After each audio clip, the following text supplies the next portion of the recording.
Hello everyone, welcome to Internet Learning. Hope you all are doing well. So today we are going to discuss the topic Foreign Trade and Integration of Markets of Class 10th Economics Chapter number 4.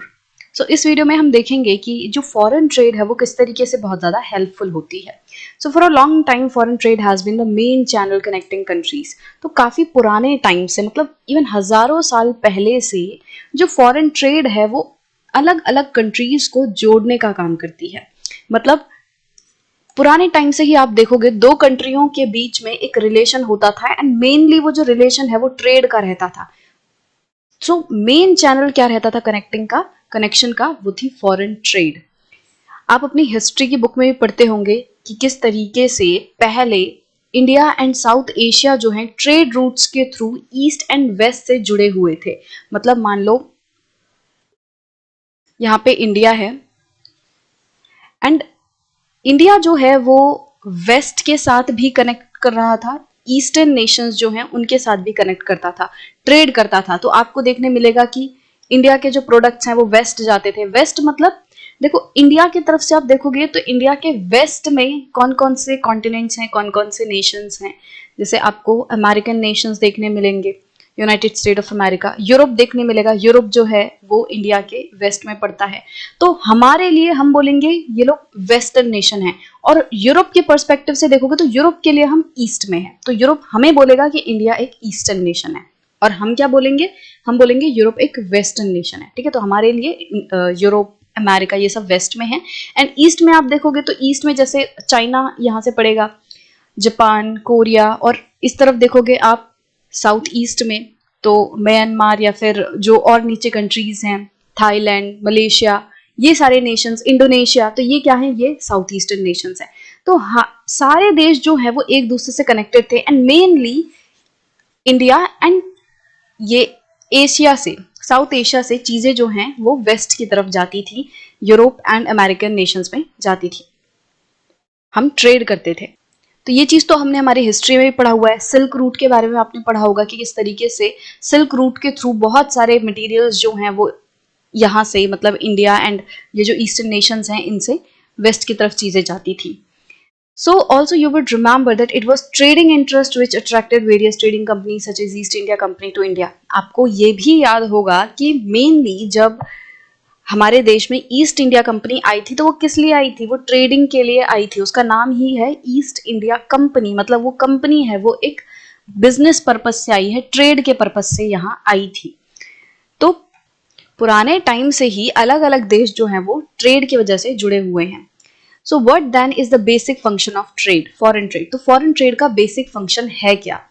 अगर इसको simply रखें, अगर इसके बहुत simple terms में बात करें तो फॉरेन ट्रेड जो है वो डोमेस्टिक प्रोड्यूसर्स के लिए एक अपॉर्चुनिटी क्रिएट कर देता है दूसरी मार्केट में. मतलब कि मान लो हमारे देश में कोई चीज प्रोड्यूस हो रही है, ठीक है, ये इंडिया है. अब इंडिया में कोई चीज प्रोड्यूस हो रही है. पहले इंडिया का जो प्रोड्यूसर है वो सिर्फ इंडिया में ही अपनी चीजें बेचता था. मान लो शर्ट है, ठीक है, कॉटन की शर्ट है. तो पहले इंडिया में बैठे जो प्रोड्यूसर्स हैं जो शर्ट को बना रहे हैं वो लोग सिर्फ इंडिया में ही चीजें बेचते थे. बट फिर क्या हुआ, उन्होंने अपनी जो चीजें हैं, अपनी जो शर्ट्स हैं वो यूरोप के जो नेशंस हैं उनको बेचनी शुरू की, यूरोपियन नेशंस को बेचनी शुरू की. तो इससे क्या हुआ कि जो इंडिया में प्रोड्यूसर है, इंडिया का जो प्रोड्यूसर है उसके लिए अपॉर्चुनिटीज बढ़ गई, उसके लिए एक तरीके से मौके बढ़ गए प्रॉफिट कमाने के. अब वो अपनी डोमेस्टिक बाउंड्री मतलब अपने देश की जो बाउंड्री है उसके बाहर भी अपने सामान को बेच सकता है और ज्यादा प्रॉफिट कमा सकता है. अब ज्यादा से ज्यादा लोगों को वो अपने सामान बेच के ज्यादा रेवेन्यू अर्न कर सकता है. तो फॉरेन ट्रेड क्या करती है, जो डोमेस्टिक प्रोड्यूसर है, डोमेस्टिक प्रोड्यूसर मतलब अपने देश में जो कोई पर्सन प्रोड्यूस कर रहा है, प्रोडक्शन कर रहा है, तो डोमेस्टिक प्रोड्यूसर के लिए अपॉर्चुनिटीज खोलती है फॉरेन ट्रेड कि वो डोमेस्टिक प्रोड्यूसर्स अपने देश की बाउंड्री से बाहर जाके दूसरे देश के लोगों को भी अपना सामान बेच सके. Producers can sell their produce not only in markets located within the country but can also compete in markets located in other countries of the world. तो अब foreign trade की वजह से क्या होगा कि जो producers हैं वो सिर्फ और सिर्फ अपने मार्केट में ही compete नहीं करेंगे, बल्कि अब वो दूसरे देश की जो मार्केट्स हैं, दूसरे देश में अवेलेबल जो कंज्यूमर है, उनको भी अपना सामान बेचेंगे और वहां पे compete करेंगे, वहां की जो कंपनीज हैं उनके साथ compete करेंगे. Similarly, for the buyer, import of goods produced in another country is one way of expanding the choice of goods beyond what is domestically produced. अब अगर हम बायर के पर्सपेक्टिव से देखें तो बायर को फॉरेन ट्रेड का क्या फायदा होता है? बायर के लिए ऑप्शंस बहुत ज्यादा खड़े हो जाते हैं. पहले वो सिर्फ उस चीज को देखता था जो कि उसके देश के प्रोड्यूसर ने बनाई है, बट जब किसी दूसरे देश से सामान देश में आने लगता है, अपने देश में आने लगता है, तो हमारे पास ऑप्शंस बढ़ जाते हैं. इसको एग्जाम्पल से ही समझते हैं कि जैसे क्या हुआ, हमारे देश से हमने क्या किया, यूरोप में शर्ट भेजी. ठीक है, अब यूरोप में भी एक शर्ट प्रोड्यूसर था, मतलब यूरोप में भी कोई कंपनी थी जो कि शर्ट प्रोड्यूस कर रही थी. तो पहले पहले जब इंडिया के प्रोड्यूसर ने अपनी शर्ट यहाँ पे नहीं बेची थी, यूरोप में नहीं भेजी थी, तो यहाँ का जो प्रोड्यूसर है, यूरोप का जो प्रोड्यूसर है ये अपनी शर्ट्स को इस यूरोप के मार्केट में बेचता था. तो यहाँ के जो लोग हैं उनके पास सिर्फ इस शर्ट को खरीदने का ऑप्शन था. उनके पास मार्केट में चारों तरफ सिर्फ एक कंपनी की शर्ट दिखती थी, कंपनी की. बट जब इंडिया के प्रोड्यूसर ने, इसका नाम रख देते हैं आई, तो जब इंडिया के प्रोड्यूसर ने अपनी बनाई हुई शर्ट्स यूरोप में बेचनी शुरू कर दी, तो अब यूरोप में जो कंज्यूमर है, यूरोप में जो शर्ट खरीदने वाला पर्सन है, उसके आगे अब दो ऑप्शन आ गए. जो कंज्यूमर है उसके आगे अब दो ऑप्शन आ गए, एक कंपनी की शर्ट एंड एक आई कंपनी की शर्ट, जो कि इंडिया से लाई गई है, जो कि इंडिया से इंपोर्ट हुई है. अगर यूरोप के पर्सपेक्टिव से देखोगे तो यूरोप में क्या हुआ है, इंडिया से शर्ट इंपोर्ट हुई है, और इंडिया की तरफ से क्या बोलोगे आप, कि इंडिया ने शर्ट एक्सपोर्ट की है. जिस देश से चीज जाती है, बाहर जाती है, उसको हम एक्सपोर्ट कहते हैं. तो इंडिया के लिए ये चीज हो गई एक्सपोर्ट करना, और यूरोप के लिए, जब यूरोप ने इंडिया से शर्ट खरीदी तो उसको हम क्या बोलेंगे, इंपोर्ट. तो जिस देश में सामान आ रहा है दूसरे देश से, तो वो देश बोलेगा कि उसने इंपोर्ट किया है. तो यहाँ पे अब जो कंज्यूमर है उसके पास दो ऑप्शन है, एक तो उसके खुद की देश की कंपनी की शर्ट जो कि थी कंपनी, एंड एक दूसरे देश की कंपनी जो कि आई. अब इस कंपनी की शर्ट भी कंज्यूमर को देखने मिलेगी मार्केट में, एंड अब वो इन दोनों में से ऑप्शन चूज करेगा कि मैं कौन सी शर्ट लूं. तो जो फॉरेन ट्रेड है वो बायर के लिए ऑप्शंस इंक्रीज कर देती है, ऑप्शंस बढ़ा देती है. अब यहाँ पे चाइनीज टॉयज का एग्जाम्पल दिया हुआ है कि किस तरीके से चाइनीज टॉयज जो हैं जब इंडिया में आए तो उनकी वजह से किस तरीके से इंडियन मार्केट में बदलाव आया. तो क्या हुआ, चाइनीज मैन्युफैक्चरर ने एक अपॉर्चुनिटी देखी इंडिया में अपने टॉयज को एक्सपोर्ट करने की. तो उन्होंने देखा कि इंडिया में जो टॉयज हैं वो बहुत ज़्यादा हाई प्राइस पे बेचे जा रहे हैं. मतलब उन्होंने सबसे पहले ये देखा कि इंडिया में जो टॉयज हैं वो काफ़ी महंगे बेचे जा रहे हैं. तो फिर चाइनीज मैन्युफैक्चरर ने क्या किया, अपने सस्ते टॉयज बनाने शुरू किए और इंडिया में बेचना शुरू कर दिया. They start exporting plastic toys to India. उन्होंने इंडिया में प्लास्टिक के टॉयज बना के बेचना शुरू कर दिया. Buyers in India now have the option of choosing between Indian and the Chinese toys. और अब इंडिया में जो खिलौने खरीदने वाले लोग हैं, जो बायर्स हैं, उनके पास अब चॉइस आ गई, उनके पास ऑप्शंस आ गए कि वो इंडियन टॉयज भी खरीद सकते हैं एंड चाइनीज टॉयज भी खरीद सकते हैं. अब हुआ क्या कि ये जो चाइनीज टॉयज थे ना, ये इंडियन टॉयज से काफ़ी ज़्यादा सस्ते थे, इनके डिज़ाइन काफ़ी न्यू थे, अलग थे. तो चाइनीज टॉयज जो हैं वो बहुत जल्दी इंडियन मार्केट में पॉपुलर हो गए. ज़्यादा से ज़्यादा लोग जो हैं वो चाइनीज टॉयज खरीदने लग गए. ठीक है, so with in a year 70 to 80% of the toy shop have replaced Indian toys with Chinese toys. और जब चाइना ने अपने टॉयज, चाइनीज मैन्युफैक्चरर्स ने जब अपने टॉयज इंडिया में बेचने शुरू किए, तो उसके एक साल के अंदर अंदर ही 70 to 80% जो टॉय शॉप थी उनमें उन्होंने क्या किया, उन्होंने इंडियन टॉयज को हटा के चाइनीज टॉयज भर दिए. मतलब वो चाइनीज टॉयज को बेचने लग गए. ज़्यादा से ज़्यादा जो टॉय शॉप्स हैं वो चाइनीज टॉयज बेचने लग गई. टॉयज जो हैं अब वो इंडियन मार्केट में काफ़ी ज़्यादा चीपर हैं पहले से मुकाबले, क्योंकि अब इंडियन मार्केट में टॉयज कहाँ से आ रहे हैं, चाइना से आ रहे हैं, और चाइना के जो टॉयज हैं वो काफ़ी सस्ते हैं. तो अब इंडियन मार्केट में जो टॉयज देखने मिल रहे हैं जो कि चाइनीज टॉयज हैं वो काफ़ी सस्ते हैं. ठीक है, तो यहाँ पे हो क्या रहा है, ये जो कुछ भी हो रहा है ना, ये रिजल्ट है ट्रेड का, ये व्यापार का रिजल्ट है. चाइनीज टॉयज जो हैं वो इंडियन मार्केट में आए. ठीक है, in the competition between Indian and Chinese toys, Chinese toys prove better. जब चाइनीज टॉयज इंडिया में आए तो एक कंपटीशन हुआ between the Chinese toys and between Indian toys. मतलब दुकान में जब दोनों प्रोडक्ट रखे थे, चाइनीज भी रखा था एंड इंडियन टॉय भी रखा था, तो उनके बीच में एक तरीके से कंपटीशन चल रहा था कि किस प्रोडक्ट को कौन ज्यादा खरीदेगा। तो हुआ क्या कि ज्यादा से ज्यादा लोग चाइनीज टॉयज को खरीदने लग गए। तो चाइनीज टॉयज जो हैं इस पूरे कंपटीशन में जीतते हुए नजर आए, वो जीत गए। इंडियन बायर्स जो हैं अब उनके पास काफी ज्यादा चॉइस थी, वो भी एक सस्ते दाम पर। तो क्या हुआ कि अब जब चाइना से सस्ते प्रोडक्ट आ रहे हैं, सस्ते टॉयज आ रहे हैं और बहुत ज्यादा भारी मात्रा में आ रहे हैं, तो इससे क्या हुआ कि अब जो इंडियन कंज्यूमर है उसके पास और ज्यादा ऑप्शन आ गए। उसके पास अभी भी इंडियन प्रोडक्ट थोड़े बहुत हैं, उसका ऑप्शन है, प्लस चाइना के जो टॉयज हैं उसका ऑप्शन है। और चाइनीज टॉयज भी ऐसे नहीं कि कोई एक मैन्युफैक्चरर बेच रहा है, चाइना की बहुत सारी कंपनीज जो हैं इंडिया में अब वो प्रोडक्ट बेचने लग गई। तो इंडिया के जो कंज्यूमर है उनके पास ऑप्शंस बहुत ज्यादा बढ़ गए, उनके पास चॉइस बहुत ज्यादा बढ़ गई कि वो किस प्रोडक्ट को खरीदे, किस टॉय को खरीदे। और ये चाइना से जितने भी टॉयज आ रहे थे काफी ज्यादा सस्ते थे।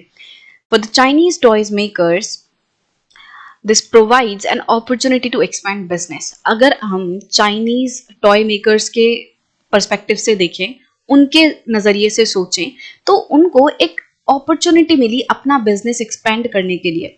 उन्होंने क्या किया, उन्होंने इंडिया में अपना बिजनेस एक्सपेंड कर दिया और उनको एक तरीके से बहुत ज्यादा फायदा हुआ क्योंकि उनके प्रोडक्ट्स बहुत भारी मात्रा में इंडिया में सेल होने लग गए। और इसका अपोजिट हुआ इंडियन प्रोड्यूसर्स के साथ, इंडियन टॉय मेकर्स के साथ। जब चाइना के टॉयज इंडिया में आने लग गए तो इंडियन प्रोड्यूसर्स को, इंडियन टॉय मेकर्स को एक भारी कंपटीशन का सामना करना पड़ा और जिसमें वो स्टैंड नहीं कर पाए। ज्यादा से ज्यादा लोग चाइनीज प्रोडक्ट खरीद रहे थे, इंडियन टॉयज कोई नहीं खरीदना चाह रहा था क्योंकि वो बहुत ज्यादा महंगे थे। तो इससे क्या हुआ, इंडियन टॉय मेकर्स धीरे धीरे करके लॉस में जाने लग गए और एक तरीके से इंडियन टॉय मेकर्स, एक तरीके से बहुत सारे ऐसे बिजनेसेस थे जो बंद भी हो गए। काफी सारे लॉसेस इनको फेस करने पड़े और बहुत ही कम मात्रा में इंडियन टॉयज जो है वो बिक रहे थे। तो ये सारी प्रॉब्लम्स जो है वो देखने मिली। सो होता क्या है कि जब दो अलग अलग देश के प्रोड्यूसर्स एक मार्केट में मिलते हैं, मतलब यहाँ पे मान लो एक इंडियन प्रोड्यूसर है, यहाँ पे चाइनीज प्रोड्यूसर है। अब जब चाइनीज प्रोड्यूसर इंडिया में आ रहा है तो यहाँ पे कंपटीशन देखने मिलता है, ठीक है। तो मतलब ग्लोबल लेवल पे आपको हमेशा ये चीज देखने मिलेगी कि जब एक देश अपना सामान दूसरे देश की मार्केट में बेच रहा है तो इस बेचने वाले प्रोड्यूसर को एक कंपटीशन का सामना करना पड़ेगा डोमेस्टिक प्रोड्यूसर के साथ। मतलब चाइनीज मैन्युफैक्चरर्स को कंपटीशन करना पड़ा या कंपटीशन देखने मिला इंडियन प्रोडक्ट के साथ। बाकी हुआ ये कि इंडियन जो प्रोड्यूसर्स हैं वो टिक नहीं पाए चाइनीज प्रोड्यूसर्स के आगे, तो उनका बिजनेस एक तरीके से ठप हो गया। बट ये चीज हमेशा आपको देखने मिलेगी कि जब अलग अलग देश के जो प्रोड्यूसर्स हैं वो किसी देश में अपना सामान बेचने की कोशिश करते हैं तो इन सबके बीच में बहुत ज्यादा कंपटीशन होता है। सब कोशिश करते हैं कि ज्यादा से ज्यादा प्रोडक्ट उनके बिके। So in general with the opening of trade goods travel from one market to another. तो नॉर्मली क्या होता है, जब ट्रेड ओपन होती है, ट्रेड ओपन होने का मतलब ये है कि जब एक देश के जो प्रोड्यूसर्स हैं वो अपनी बाउंड्री से बाहर निकल के किसी दूसरे देश के मार्केट में भी अपना सामान बेच रहे हैं, तो यहाँ पे क्या हुआ, ट्रेड खुल गई। पहले उन्होंने सिर्फ अपने बाउंड्री तक, अपने देश के अंदर अंदर वो सामान को बेच रहे थे, बट अब वो अपनी बाउंड्री से बाहर जा रहे हैं। तो यही है ओपन होना ट्रेड का, कि व्यापार अब और ज्यादा बढ़ रहा है, खुल रहा है। सो जब ट्रेड बढ़ी आगे, जब दूसरे देश के मार्केट्स में भी सामान जाने लग गया, तो इससे हुआ क्या कि सामान जो है वो एक मार्केट से दूसरे मार्केट में, एक देश की मार्केट से दूसरे मार्केट में, दूसरे देश की मार्केट में सामान ट्रेवल करने लग गया, जाने लग गया। Choice of goods in the market rises. जो कंज्यूमर है उसके पास चॉइसेस बहुत ज्यादा बढ़ गई। अब मार्केट में एक सामान जो है कई सारी कंपनियां बेच रही हैं। अगर उन्हें शर्ट खरीदनी है तो आज उनके सामने 10 कंपनियां खड़ी हो जाती हैं अपनी अपनी शर्ट लेकर, की मेरी शर्ट खरीदो। तो ऑप्शंस बहुत ज्यादा बढ़ गए हैं। Prices of similar goods in two markets tend to become equal. और क्या होता है कि धीरे धीरे करके ऐसा होता है, काफी टाइम ऐसा होता है कि जो प्राइजेस हैं सामान के वो दोनों मार्केट में इक्वल से होने लगते हैं। मान लो कि जब इंडिया ने अपनी शर्ट यूरोप में बेचनी शुरू की तो यूरोप के जो प्रोड्यूसर्स हैं उन्होंने भी सस्ते दाम करने शुरू कर दिए, अपनी जो शर्ट है उसकी क्वालिटी बेहतर कर दी और उसके प्राइसेस कम कर दिए। मतलब ऐसा मानो कि जब इंडिया जो है, जब इंडिया के प्रोड्यूसर्स ने अपनी शर्ट यूरोप को बेची तो यूरोप में यूरोप के लोग इंडियन शर्ट्स को बहुत ज्यादा खरीदने लग गए। क्यों? क्योंकि इंडियन शर्ट्स की क्वालिटी बहुत अच्छी थी और वो सस्ती थी। तो हुआ क्या, धीरे धीरे करके जो यूरोप के प्रोड्यूसर्स थे उन्होंने भी क्या करना शुरू कर दिया, उन्होंने अपनी शर्ट की क्वालिटी बढ़ानी शुरू कर दी और रेट कम करना शुरू कर दिया। तो अब यूरोप के जो प्रोडक्ट है, यूरोप की जो शर्ट है वो भी सस्ती थी और इंडिया से जो जाने वाली शर्ट है वो भी सस्ती है। तो दोनों मार्केट्स में आपको प्रोडक्ट का प्राइस सेम सा होता हुआ दिख रहा है। तो ऐसा भी होता है, ठीक है। और जैसा हमने इंडिया और चाइना के केस में देखा वैसा भी होता है कि कभी कभी जो डोमेस्टिक प्रोड्यूसर है वो पूरा ही बाहर निकल जाएगा, या किसी किसी देश में ऐसा होगा कि जो फॉरेन प्रोड्यूसर है वो टिक ही नहीं पाएगा। डोमेस्टिक प्रोड्यूसर्स इतने ज्यादा हावी होंगे, इतने ज्यादा स्ट्रांग होंगे कि बाहर देश का जो प्रोड्यूसर है वो टिक नहीं पाएगा, उसको अपना बोरिया बिस्तर लेके जाना पड़ेगा। तो ऐसा भी देखने मिलता है। तो कंपटीशन है, ये तो कोई भी जीत सकता है इसमें। तो टू मार्केट्स में प्राइस इक्वल भी हो जाता है and producers in the two countries now closely compete against each other even though they are separated by thousands of miles. और अब दोनों ही मार्केट्स में, दोनों ही देशों की जो मार्केट्स हैं उनमें जो प्रोड्यूसर्स हैं वो बहुत ज्यादा क्लोजली लड़ते हैं, कॉम्पीट करते हैं। मतलब एकदम ये होता है कि जो प्रोड्यूसर्स हैं वो भिड़े हुए हैं एक दूसरे से कि कैसे वो अपने प्रोडक्ट को और ज्यादा आगे बढ़ाएं, अपने प्रोडक्ट की डिमांड बढ़ाएं। तो जो डोमेस्टिक प्रोड्यूसर है एंड जो दूसरे प्रोड्यूसर्स हैं, फॉरेन प्रोड्यूसर्स हैं, सब में एक भारी कंपटीशन छिड़ जाता है, ठीक है। अब भले ही ये लोग ऑपरेट हजारों किलोमीटर दूर से कर रहे हैं, जैसे इंडिया में कोई प्रोड्यूसर है वो यहाँ पे है, इंडिया का प्रोड्यूसर यहाँ पे है, यूरोप यहाँ पे है। अब भले ही ये दोनों जगहें एक दूसरे से हजारों किलोमीटर दूर हैं, बट उसके बावजूद भी इनके जो प्रोड्यूसर्स हैं इनमें एक लड़ाई छिड़ी हुई है, एक कंपटीशन चल रहा है। फॉरेन ट्रेड दस results in connecting the markets or integration of markets in different countries। तो फॉरेन ट्रेड क्या करती है, वो अलग अलग मार्केट्स को कनेक्ट करने की कोशिश करती है, या यूं कह सकते हैं अलग अलग मार्केट्स को, अलग अलग देशों की मार्केट्स को जोड़ने की कोशिश करती है। तो फॉरेन ट्रेड की वजह से देश जो हैं, देश की मार्केट्स जो हैं वो जुड़ जाती हैं। अब जैसे यहाँ पे एक पिक्चर दी हुई है, small traders of readymade garments facing stiff competition from both MNC brands and imports. तो ये एक स्मॉल ट्रेडर की पिक्चर है। ये लोग अपने छोटे लेवल पे बहुत सारे कपड़े वगैरह बनाते हैं, रेडीमेड कपड़े बनाते हैं, बट हो क्या रहा है, इनके कपड़ों को बहुत ज्यादा कंपटीशन देखने मिल रहा है एमएनसीज, मल्टीनेशनल कॉर्पोरेशंस के साथ एंड इंपोर्ट्स के साथ कंपटीशन देखने मिल रहा है। मतलब ज्यादा से ज्यादा लोग जो हैं वो एमएनसीज के कपड़े खरीद रहे हैं, इंपोर्ट्स वाले कपड़े खरीद रहे हैं और इनके कपड़ों को कम लोग खरीद रहे हैं, जिसकी वजह से इन्हें नुकसान हो रहा है। तो इस तरीके से जो स्मॉल ट्रेडर्स हैं उनके बिजनेस पे बहुत ज्यादा अफेक्ट पड़ता है जब इस तरीके से फॉरेन मार्केट्स में दूसरी कंपनीज आती हैं, दूसरे देश की कंपनीज आती हैं, एंड जब एमएनसीज अपने बिजनेस को बढ़ाती हैं। तो इन सब की वजह से जो छोटे ट्रेडर्स हैं, स्मॉल ट्रेडर्स हैं, जो डोमेस्टिक ट्रेडर्स हैं, उन्हें काफी दिक्कत देखनी पड़ती है। तो आई होप कि ये वाला सेक्शन आपको अच्छे से क्लियर होगा कि किस तरीके से फॉरेन ट्रेड मार्केट्स को इंटीग्रेट करती है, जोड़ती है।